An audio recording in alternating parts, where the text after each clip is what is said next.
les différentes sortes d'anxiété selon le DSM-5. Bienvenue sur cette chaîne Psychologie. En Afrique, je vais vous présenter quelques sortes d'anxiété dans la grande catégorie, les troubles anxieux. Nous allons présenter chaque type d'anxiété et tenter d'expliquer un tout petit peu. Mais je vais faire plus prochainement une vidéo pour expliquer chacune de ces sortes d'anxiété et entrer beaucoup plus en détail. Alors moi, je suis psychologue clinicien, mon nom c'est Kato Jacques. Et si vous êtes là pour la première fois, je vais vous demander de vous abonner pour m'encourager de vous faire encore plus de vidéos et qui va vous permettre aussi de connaître un peu beaucoup plus de la psychologie.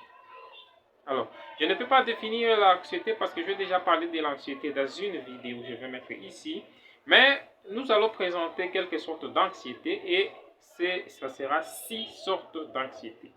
La première sorte d'anxiété que nous allons présenter, c'est ce qu'on appelle l'anxiété généralisée. Alors, l'anxiété généralisée, ça consiste à quoi? Ça consiste à une inquiétude. La personne s'inquiète beaucoup trop et de façon persistante en fait. Donc, on peut s'inquiéter comme tout le monde s'inquiète d'une situation, de quelque chose qui arrive, mais dans l'anxiété généralisée, c'est de façon persistante et la personne va avoir une façon d'anticiper les mauvaises choses, d'anticiper les dangers, alors qu'en réalité, il n'y a pas de danger. La personne peut voir dans toutes les situations qu'il y a un danger qu'on risque de lui faire du mal ou il peut tomber dans un piège ou quelque chose de pareil.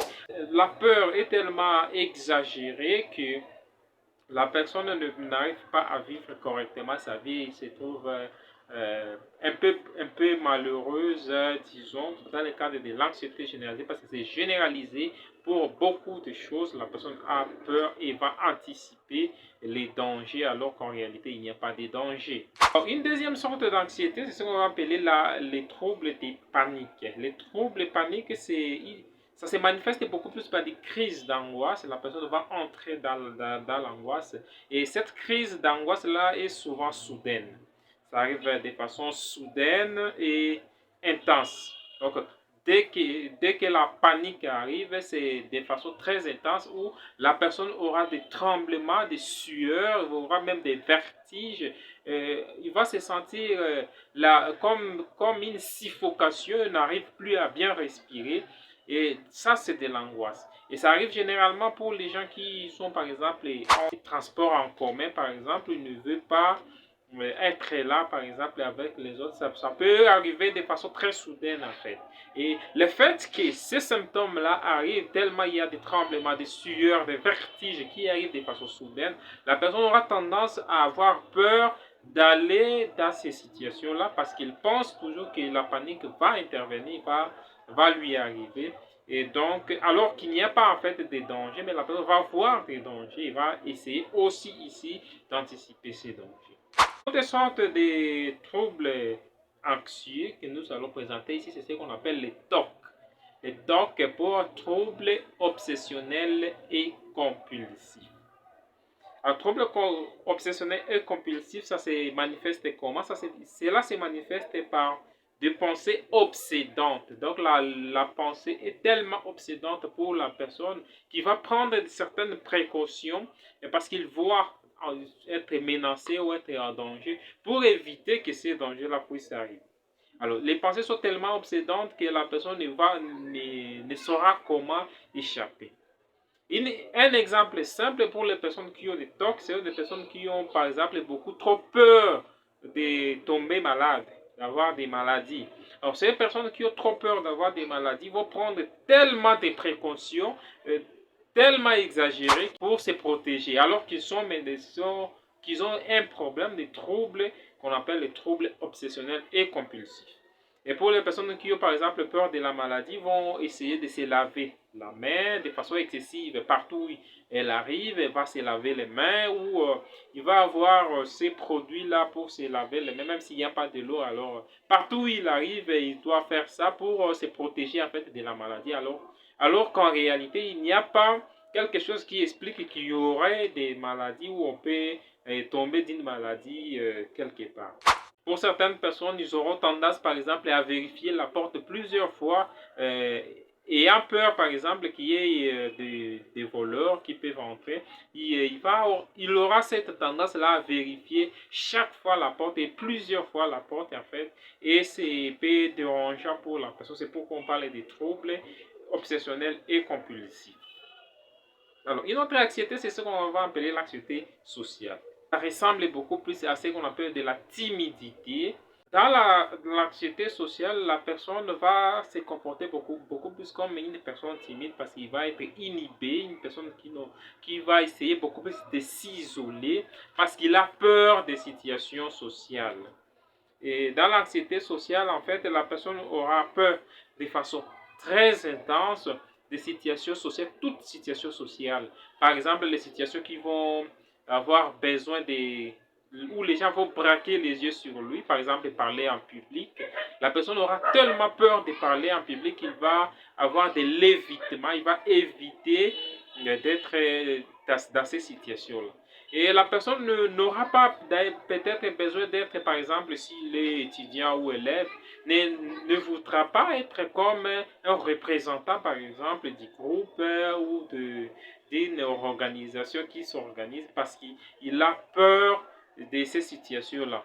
Il faut manifester certains symptômes, certains signes, et ces signes-là vont se présenter par exemple comme des sueurs. La personne, donc, si vous mettez la personne dans cette situation-là, il va avoir des sueurs, il va tellement suer que tout le monde va voir qu'il est un peu ridicule. Il aura peut-être aussi tendance à fuir ces situations-là et vous allez voir généralement, il va se mettre par exemple derrière.